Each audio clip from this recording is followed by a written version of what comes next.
সবজি গাছগুলোতে বিভিন্ন ধরনের পোকার আক্রমণ হতে দেখা যায়। আপনার হাতের কাছে থাকা ঘরোয়া উপকরণের মাধ্যমে এসব পোকা খুব সহজেই দমন করা যায়। এর জন্য লাগবে কিছু নিম পাতা, হলুদ আর ডিটারজেন্ট পাউডার। প্রথমে একটা পাত্রের মধ্যে কিছু নিম পাতা নিয়ে সিদ্ধ করে নিম পাতার নির্যাস মিশ্রিত পানি সংগ্রহ করুন।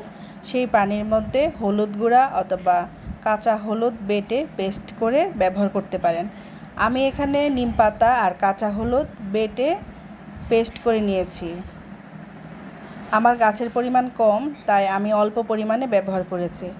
আপনাদের গাছের পরিমাণ বেশি হলে আপনারা বেশি পরিমাণে ব্যবহার করবেন। এভাবে ঘরোয়া উপকরণের মাধ্যমে খুব সহজেই জৈব কীটনাশক তৈরি করে আপনি আপনার গাছগুলোতে ব্যবহার করতে পারেন। এর ফলে গাছগুলো সুস্থ, সুন্দর, ভালো থাকবে। আমি আমার গাছে জৈব কীটনাশক ব্যবহার করেছি। ধন্যবাদ সবাইকে।